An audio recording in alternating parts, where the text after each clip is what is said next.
Hello, good morning, everybody. Just going to wait a minute or so just as people are joining. Thank you for attending our third webinar. Those of you hopefully have seen the previous two webinars that we put out, but if you haven't, we will be sending out those links so that you'll be able to view them online tomorrow. Just give it a minute or so as people are joining.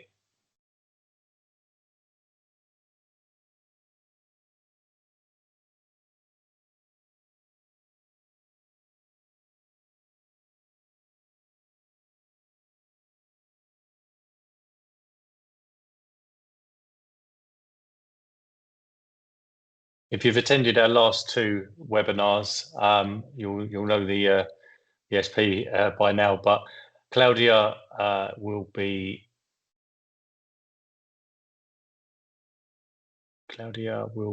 on the chat. So if there's any messages coming through, then she'll be reviewing those. If we can leave messages, any questions to the end, but if you have a question as we go, as I'm talking through, please just put your question in the chat, and we'll answer them at the end. If you're anything like me, you forget as you go, so best to sort of write your question as you go, and I'll remember to answer it at the end. So that would be great. Right, let's get going. So, as I said, welcome to our third webinar in our series. If you haven't had the chance to watch the previous two, then please look out for the email tomorrow. Claudia will be sending it out, and you'll be able to watch the previous two webinars. Our first webinar was all around delivering information around our buy-to-let and residential. Those of you who don't know, we operate the group under three brands: Home of Mortgages, our team of mortgage advisors.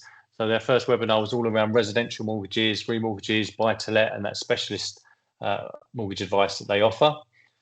Kerry in Home of Insurance delivered our second webinar, which was around personal insurance, business insurance, and property. And today I'm delivering on behalf of our team at Home Specialist Finance the webinar around commercial development and bridging finance, okay, which is quite a large subject. And as we were sort of putting this webinar together, it could have been 3 or 4 webinars, but we're going to condense it as much as we can, and we'll probably be running some more webinars around some specialist areas of those types of finance as well. So hopefully there'll be plenty of content for you to take away and give you a good overview of what the market looks like.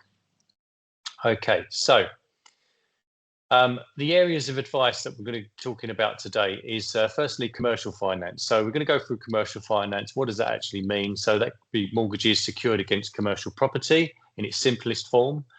But then the type of borrower makes a difference as well. So whether you're looking to take finance for a business that you run or your client runs themselves, or whether it's commercial investment, we'd look at the differences between the two and the way that lenders look at those different types of client. But also, if we're not looking at any security, there's no property involved, looking at business loans for either acquisitions or management buyouts is another way that we can support your clients. So we'll look at a little bit around that. We'll then go on to development finance. So helping developers and clients, business owners that maybe have some land that they would like to develop, help them fund those developments. So that could be funding the land and 100% of the build costs. That could be ground up developments, so it's complete new builds or conversions, residential to commercial, commercial to residential. And that's looking at first-time developers, experienced developers, and just talking through the differences between those. And then finally, we'll look at short-term finance. So that's bridging finance. So any clients that have got some time-sensitive requirements to access cash quickly. Common uses are auction purchases or chain breaks, clients looking to move without having sold their existing property. or unmortgageable properties and turn them into mortgageable properties and then exiting that finance. So we'll look at those different types of finance and let you know how we can support you with those, your clients, should I say.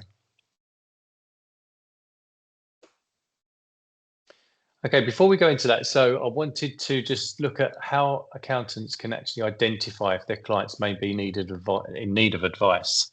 The most obvious one is that they ask you, but when they don't ask you, sometimes you can identify a particular need. And some trigger points that we've identified in the past is clients with large cash balances on company accounts. Now, generally, they'll be looking to do something with that money, whether they looking to put it into some sort of savings account, or there's some form of investment. Now, that could be growing the business through acquisition. It could be investing the money into acquiring their own premises or investing in buy-to-let. If they are looking to make some form of investment and want to leverage that investment, then potentially looking at finance options is a way forward. Business owners that are paying substantial rent. So those clients that are looking in their premises, so your clients there with in premises that have got a large rent payment, could they be looking to acquire or make an offer at least to their landlords to acquire the asset? Clients discussing development projects. Clearly, there's an opportunity for you to make a referral. Well, the more what we sort of deliver and help you understand the market right now, that would sort of give more confidence on having those conversations. Landlords looking to expand or restructure portfolios.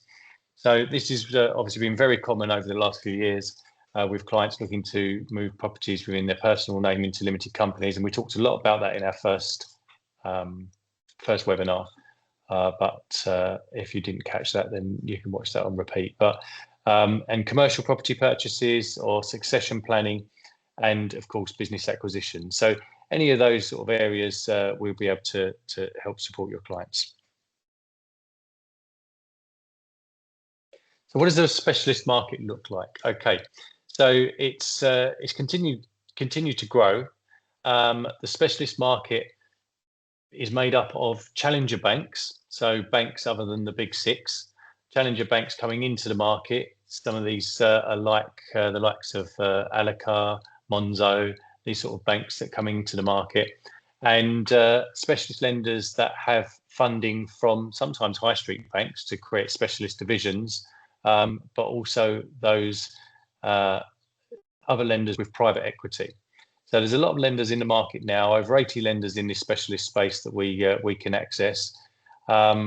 Short-term funding. So short-term funding, when we're looking at short-term funding, is often based on the asset and exit strategy rather than income alone. I'll explain a little bit more about that. But there's lots of reasons why business owners need to access short-term funding, and understanding that it's not about just their income. If they do have assets that they can leverage, then there are ways to access those funds. Funding is available for situations that traditional banks decline. So this is what our overarching message is, that a bank declining your client for finance does not mean that the deal cannot be funded. Long are the days where banks used to take any risk, and what we find is a lot of the high street banks just completely de-risk. Even though they've got access to the government's growth guarantee scheme, still they tend to decline cases.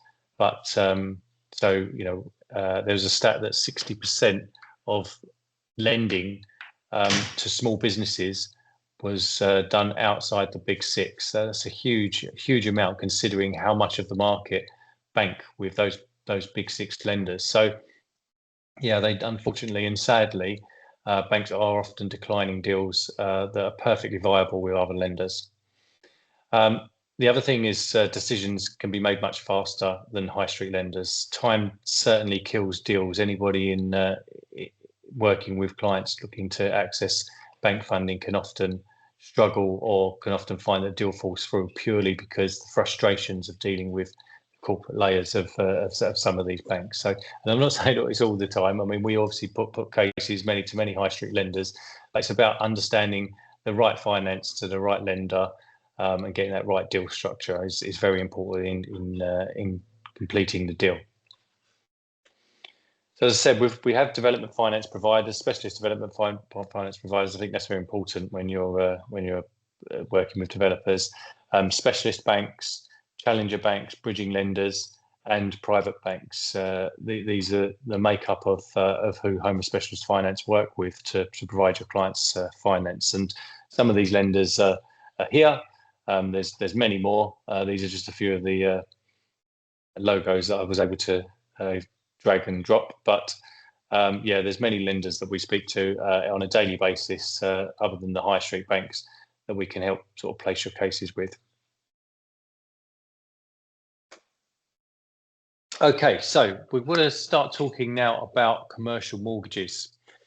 So commercial mortgages for investors. Investing in commercial property has obviously seen a growth and a spike, given that the tax position on residential has been unfavourable, shall we say, to landlords. So the fact that it's a better tax position, both the fact that you can offset the mortgage interest, stamp duty position is better, and the long-term lease and the covenants, etc. So commercial landlords, should I say, have preferred commercial investments, and it's a sort of growing market. So commercial investments in offices, retail units, warehouses, industrial assets, multi-let investments, or care homes, just some of the assets that we've helped finance in the sort of last 12 months. So when underwriters and banks are looking at assessing mortgages for commercial investors, we're looking at the rental income, certainly. So obviously they're looking at the yield and making sure that there's what they call debt service cover. So making sure that the debt, the loan, the monthly payments are being covered by the rent. And generally that can be anywhere looking for debt service cover, depending on the bank. Could be looking at 1.3 times cover to 1.5 to 2 times cover, depending on the bank and the type of investment. Something that's very important that the banks put a lot of onus on is what they call the covenant, like the lease in place, the tenant. It's the person, it's their security effectively of how confident are they that this tenant, this occupier, can continue to pay this rent long term. So they will be looking at the quality of the covenant. So a good covenant, maybe like Tesco, for example, taking a shop unit would be a much better covenant than maybe a dry cleaners, for example.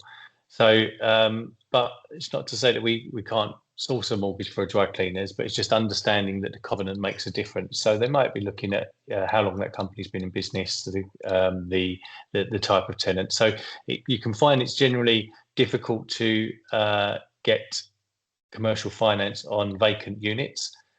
So that's where we'd sort of be having a conversation about what type of finance is correct for in those situations. But if we're looking at these term mortgages, as they call them, so a commercial mortgage, so for a term of 10, 15, 20 years, that's what we're generally looking at. Now, there are lenders that will lend to commercial investors without any experience, but generally many of them will look for some form of experience, some form of landlord experience. So some of them will tie it to commercial, and others will expand that to say, well, we're happy as long as they've been a landlord on a residential property, a buy-to-let, for a period of time, 12 months, say. So we're asking that question. You know, what is the experience of the borrower? When we're looking at multi-let units, so maybe a shopping arcade or some office blocks, there's obviously going to be various different types of covenant. So sometimes the lenders do like to have a mix, but because then it's spreading their risk. So it depends on the type of covenant you've got as well. But they're the questions that we would be asking is to understand. And if you're looking to sort of prepare, or we're looking to prepare a case to a lender, we'll create a schedule looking at the covenants in place, the leases in place, and the types of rents, how long they've been in occupation, when the business established, etc. And we sort of position that to the lender as a good investment for the client, and obviously their security. Obviously, the main thing is they're looking at is, what's the likelihood of this debt, this monthly payment loan being repaid. And then finally, it's the structure. So are you acquiring the investment through a trading business, through using your profits and investing in commercial property, or creating an SPV? So some lenders will always acquire a new SPV because they like that ring fenced, and others are happy for you to lend to the trading business and allow you to buy a commercial investment. We obviously take the accountant's advice on how to sort of position it, but we'd also give you some advice on sort of maybe a lender will offer better terms if it's an SPV, and then you can advise your clients accordingly. So that's a bit around the commercial sort of investment. When we're looking at owner-occupiers, so for commercial mortgages for owner-occupiers, we're looking at maybe they're purchasing a new or existing premises, looking to maybe release funds. So they have commercial property and they're looking to release funds for business investment or for another acquisition. For another acquisition of another business, or another acquisition for more office space, for example, or a SaaS and SIP lending as well is something we can cover, which I think is probably best done on its own webinar. But there's lots of reasons why business owners want to take finance. Now, one of the first questions that we start with when we're talking to business owners that want to take finance, we ask about their assets and liabilities. Now, this is the personal assets and liabilities, and we always tend to get a bit of pushback to say, no, I'm not borrowing the money. It's the business that's borrowing the money. As a small business, many shareholders and directors, it's the business is sort of their route to funding their lifestyle. So lenders will always ask for an assets and liabilities. It's called a SALI. It's a statement of assets, liabilities, income and expenditure. And it's to get an understanding of what will that borrower require over the next 12 months out of this business. So yes, you may be saying, well, I'm only taking £20,000 a year out of this business, but your statement of assets liabilities will show that you've got car finance, 3 children, holidays, etc. That you've got expenditure over and above what you're actually earning. So that sometimes when the business is looking to borrow money and they're looking at those sort of terms, they will be looking at, well, what do you actually need? Because they have to readjust your profit level to actually to the correct figure that will cover your own personal expenses, and then look at what profit's left. Then we're looking at the profit level. Then we're looking at the debt service cover to make sure that that debt can be serviced, and that obviously makes complete sense. So it's just an understanding that the two are tied together when we're looking at lending to owner-run businesses. The other thing we're looking at is lease terms in place. So one thing we'll always ask is, you're looking to acquire an asset. How long is the lease in place if it's a leasehold property? Again, that one should also be in sort of the commercial investment as well in terms of leases in place, because sometimes the lenders tie in the term of the loan to the leases in place. Some lenders, depending on the loan, will require a cash flow forecast. So just an idea of, if you're looking to borrow money, what's that going to do to your cash flow? Obviously, it depends on your profit levels as well. But they just want a sort of an understanding, if you was going to make this commercial investment and you're going to take this loan, what would that do to your cash flow going forward? And just a brief overview of a business plan is something that we sort of help clients sort of put together for the lender. So that's sort of a brief overview of around commercial mortgages for owner-occupiers.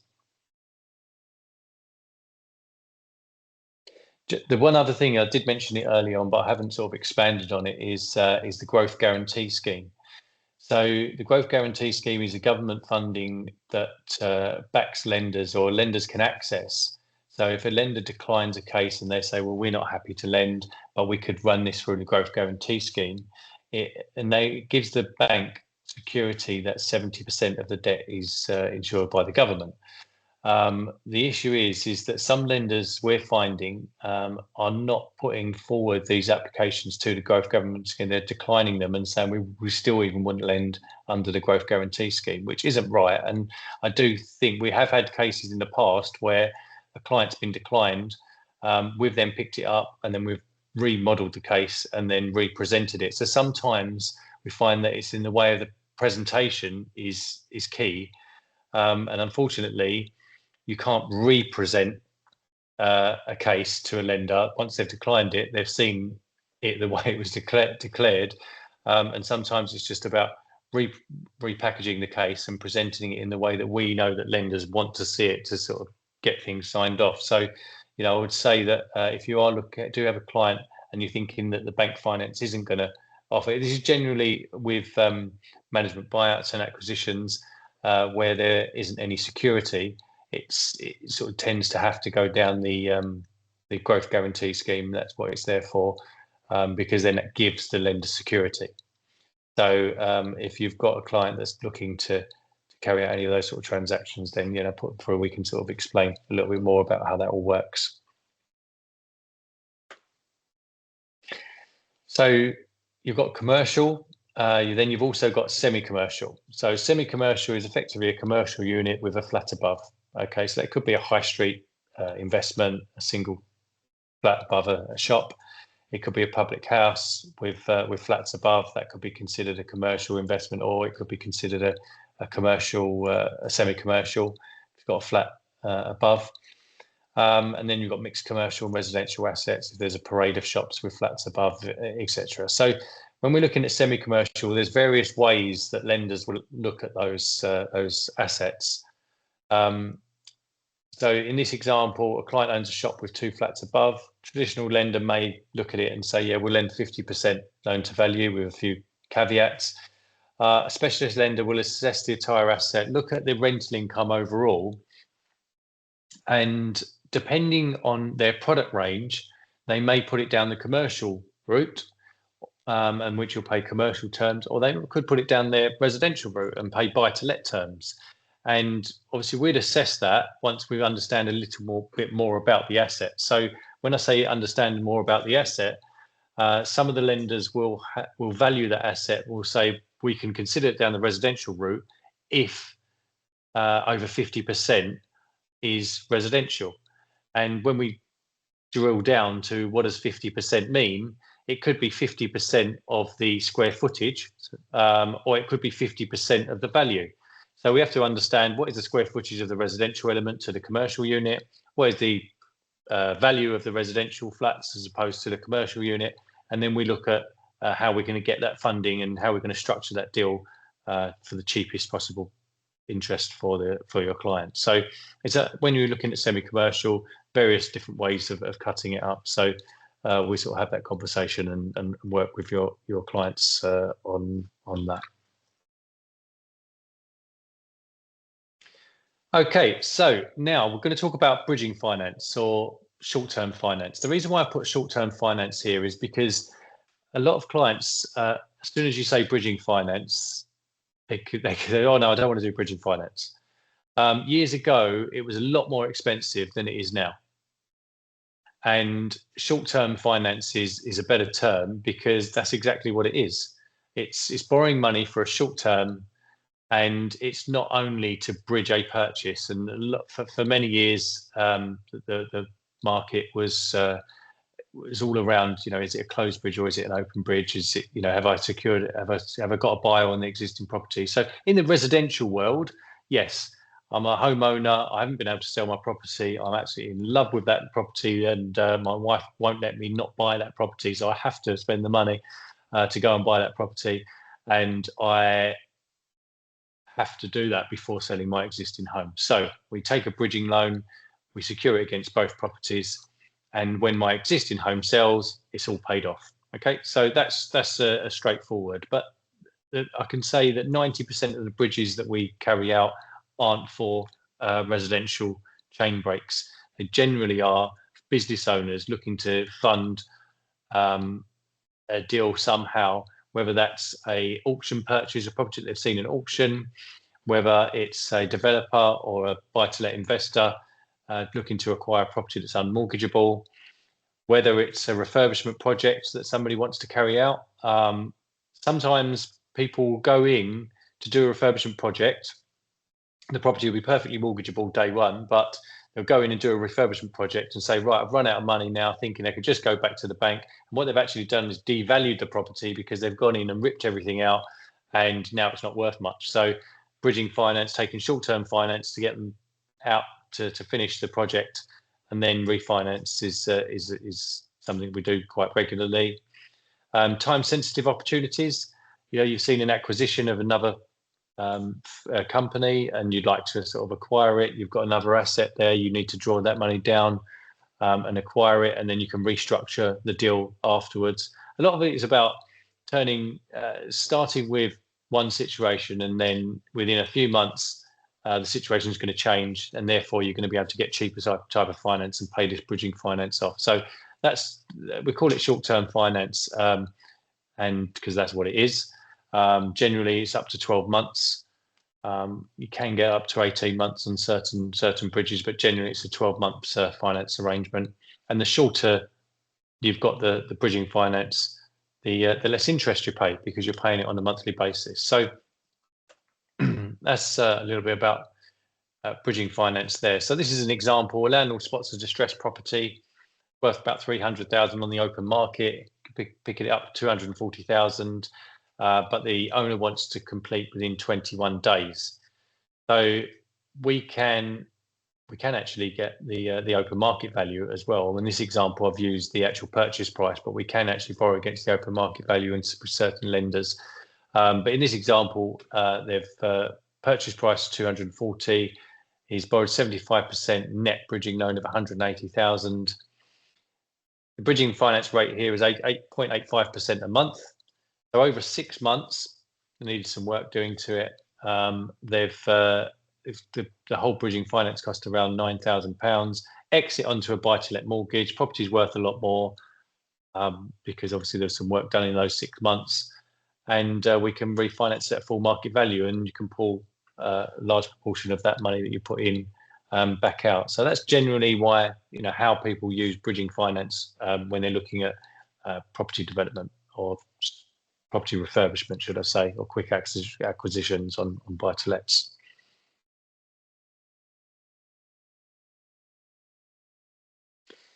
Excuse me. So when we're talking about auction properties, it baffles me completely how many people can walk into an auction or even go online at an auction and bid without reading the auction pack. We had several clients last year contact us and say, we've just acquired this property at auction and we need to complete in the next couple of weeks. The auction was like 2 weeks ago. So they've not sorted out the finance. And on 2 of those occasions, somebody had purchased a property and they didn't realise that it had a long lease on the property. So they thought they could move into it themselves, and they couldn't. It was let out on a long lease. And the other one had a really short, it was a leasehold residential property, and it had a really short lease. And in both those situations, both the clients actually ended up walking away. So please, if you've got clients going to auction, please tell them to read the auction pack.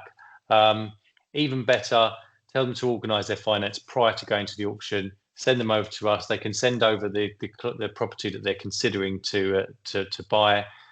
Even better, send it to their solicitor as well.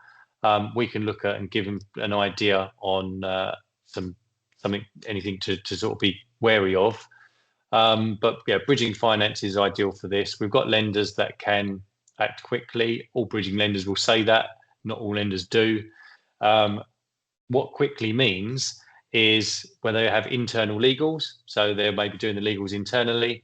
They're not asking for dual representation. They're not asking for your lender's solicitor and your solicitor. And they can do what's called AVMs, so that's automated valuations.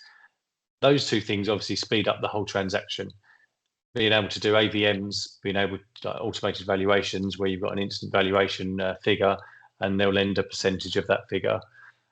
So yeah, just if you do have clients going to auction, please make a referral. Please give them advice at least to read the mortgage auction pack and make sure they know what they're buying. The devil is always in the detail, and sometimes the opportunity is in the detail as well. So so please read the auction pack.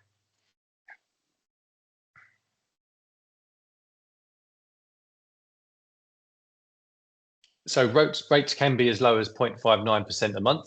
So when you look at that and think it's not an expensive form of finance, really. It can be more than that, obviously, depending on if there's heavy refurbishment, if there's refurbishment works required. But rates can be as low as 0.59% a month. So if you are only looking for the debt for a couple of months, you're not paying a huge amount. There are fees associated with that. Generally, they're looking at 2% arrangement fees for the bridging finance and some legal fees. But ultimately, generally, if you're taking short-term finance, it's because you're going to make money by doing a transaction. What we often always do is we'll give you an idea of what the finance is going to cost, and we'd say, look, now you understand the cost of finance. We'll say to the clients, now you've got a bargaining position to say, look, we can complete quicker, but we need a reduction in the price of X. So you can sometimes build the cost in finance in by reducing the purchase price on whatever you're looking to acquire. So completion could be in weeks, internal legals, automated valuations, as I've mentioned before. And you do have a choice with bridging lenders as well, not all of them, but some of them, where you can service the interest. That means making the monthly repayments, or rolling up the interest where you don't have the affordability or income to make those monthly repayments, but you understand that the interest is going to be rolled up and the initial sum that you're borrowing plus the interest will be repaid upon completion. So you can have a look at both of those. So that's a bit about bridging finance. Okay, so now we're moving on to development finance. So development finance, there are lenders that will work with new developers. Okay, so that's someone with no experience. A lot of the lenders will want experience. They want to see that you've got some form of experience in doing some developments, at least refurbishment work. If you haven't got experience, that is okay, but understandably, they're going to want to know that you're not building it yourself, and they're looking to understand who is your contractor. So we get details of the contractor, we get details of the CV of yourself, why you're looking to go into commercial development, residential or commercial, that is. But really, they're looking at the builder, the contractors that you're going to appoint, their experience, and understanding other projects that maybe they've done. So if you haven't got experience, it's not a problem. But generally, you open up to more lenders when you've done a project before. So development finance, we can look at single dwelling developments. You've got a piece of land next to you, you want to develop a house. Small residential schemes, you've got 3 or 4 homes that you found a piece of land that you'd like to build. Conversions, so that could be commercial to residential. It could be residential to commercial, but more likely commercial to residential. HMOs, so you've got houses that you'd like to develop into. Could be large HMOs, 20-bedroom HMOs, or such like. And then multi-unit developments, which is obviously large developments, 96 apartments, or some large ones. I only said that because we recently just had one. But so development finance. So just to give you an overview, development finance is funded in 2 ways. There's the initial land acquisition. Now, some people might own the land already, in which case you could have immediate release of funds day one, based on if it's unencumbered, if there's no mortgage on it, you could immediately release some funds. But if you're looking to acquire a site, let's say this site's 500,000, it's got planning permission to build 7 apartments, you could be borrowing at maybe 60% loan to value on the land. So that's stage 1. And then the second stage is borrowing all of the money to develop the site. Okay, so it's 100% funding to develop the site.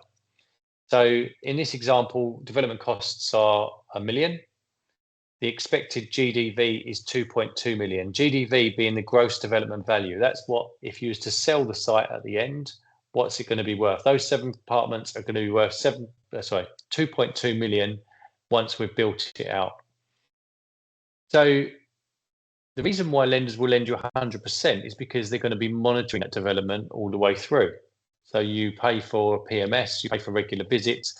They release the money in stages. They don't give you £1 million straight away and say, there you go, off you go to build the property. They'll be releasing those funds. So they want a clear understanding of what does your developer require, what are the stages, i.e. how much is it going to get to do the substructure, how much is it going to do to the superstructure, the first fix, etc., etc. So if you've got a clear idea of that from your developer on what that looks like, then or your developer client understands what it costs for them to build that, then we can sort of release those funds as we go. They'll have a PMS visit, they'll say what they've spent, they'll release the funds, they'll check to see whether that work's been done, and then they'll release the next stage of funds. And that's so when they actually get to the end of the project, they've got an asset security that's worth 2.2 million. They've lent 1 million plus the 60% of 500,000. So there's 1.3 million, and then they've obviously got plenty of security in the deal. So that's the way that the development finance generally works.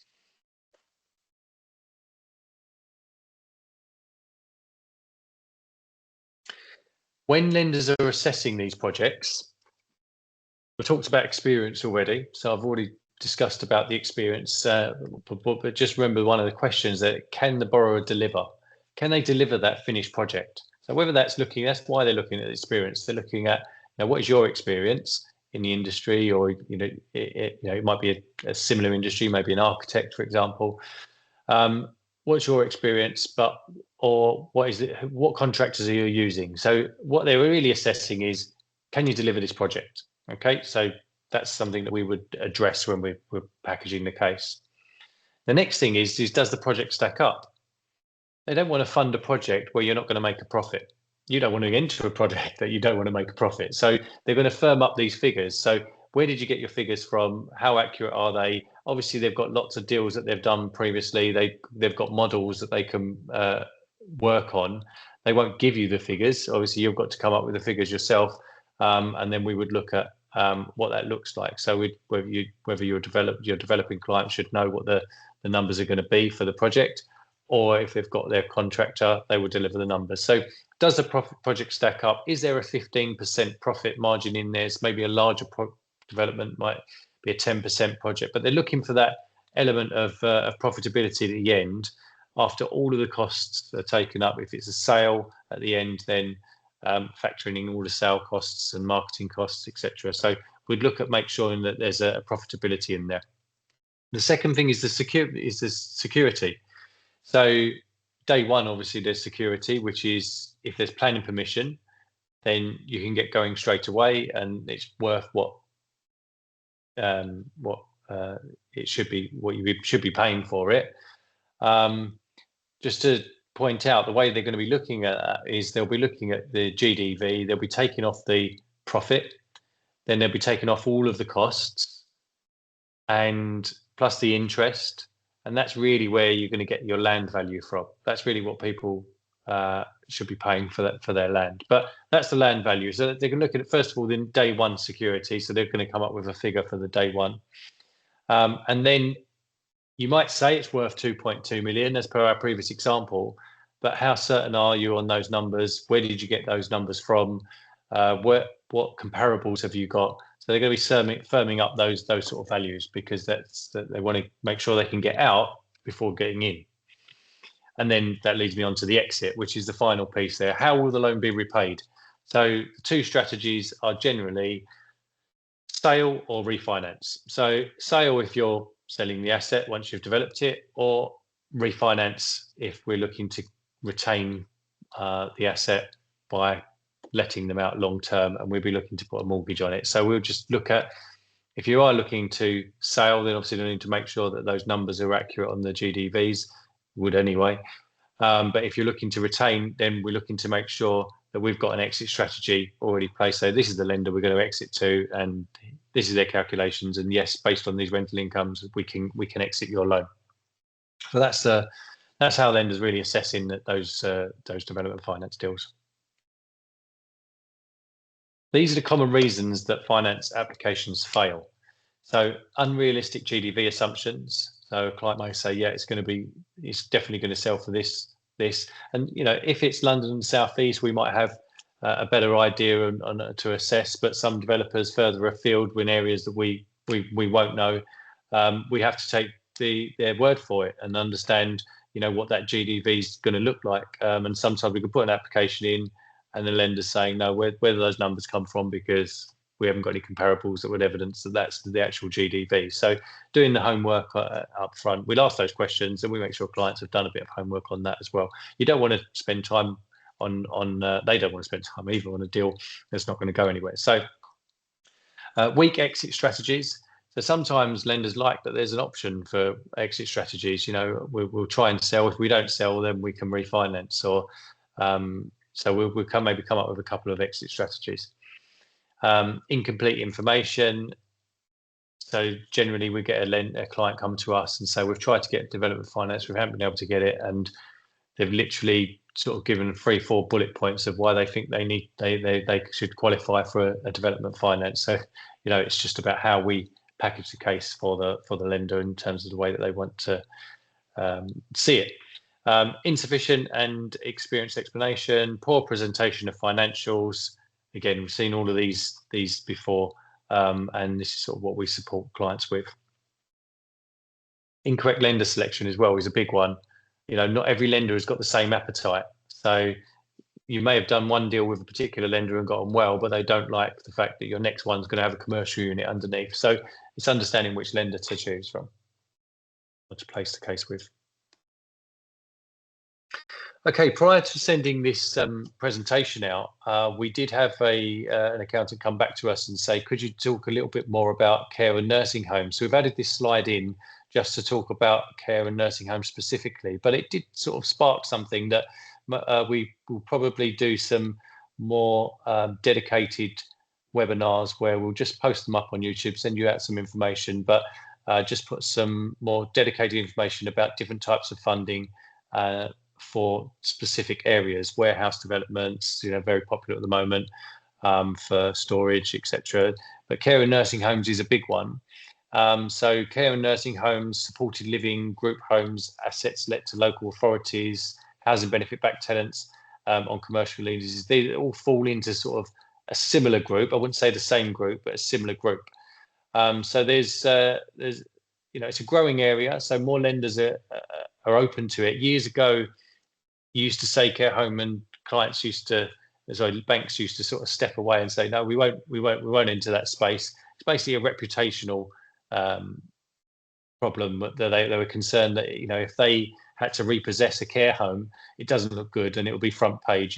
Barclays just repossessed kicked my mum out of the care home. So, but generally now they've got enough guidelines and caveats in to sort of do enough sort of checks and balances to make sure that they're lending to the right people. So, and obviously it's a growing market. There's good, consistent income coming in, and there's more lenders in the space. So whether you're looking at commercial investment or whether you're looking at owners self-managed, obviously there's a difference there.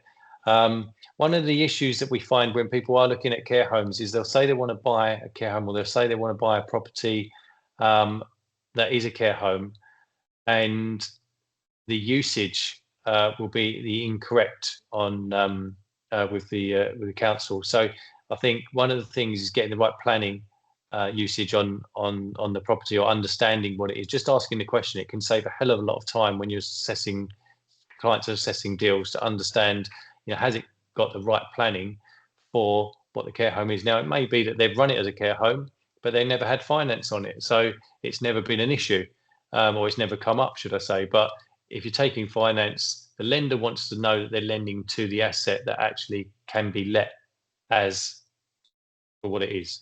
So understanding, if it's a care home, nursing home, it's got C2, some sort of supported living, C3B, etc., etc. So it's important that that's discussed. Example debt service cover for commercial investment or for owner managed is around 1.3 times cover. So if you've got an investment, we can run it through and talk about it. Typically, is around 60 to 70% loan to value. And one of the things they'll be looking for is CQC registration is a good or outstanding. So if you've got somebody who's looking to do commercial investment, generally, if they've got buy-to-let experience or some form of commercial experience, even better, then they can qualify. If you're looking to run one, self-manage one, or you've got an owner that's looking to operate one, then if they've got experience, obviously that's very important. If they bought one a year ago and they're looking to refinance, maybe purchase it in cash, looking to refinance it, then we can support, if it's a going concern, it's got a good or outstanding CQC rating, then we can support that, or find lenders to support that. So anything out of that, it just means that maybe interest rates higher, or there's the whole market works like that. If there's more risk, it's generally that lenders can support, but it might be higher interest rate, maybe a lower loan to value. They'll just squeeze something somewhere. So with the size of the market, we've got plenty of lenders with high interest rates, but it's appropriate to the risk. And sometimes you need to go in on an asset at a higher interest rate to get the deal done, and then we can refinance to lower, cheaper funding as it's restructured later on. So yeah, just want to give a bit about the nursing homes and care homes there. So as I wrap up now then, so commercial specialist finance is all about creating opportunities when traditional lenders cannot help, specialist finance often can. So our role is really to structure the deal, identify the right lenders and manage the process all the way through to completion. So if you have any clients that have approached you, want to discuss any sort of complex funding requirements, development ambitions or anything like that, then please send them through to us and we'll be happy to sort of give some advice. Something we're very, very proud of is our 1,723 five-star reviews. Please go on there. It tells you a bit about the type of company that you're referring your clients to. But no, we're very proud of that, and we continue to get some five-star reviews every day. So it's a testimony to the team.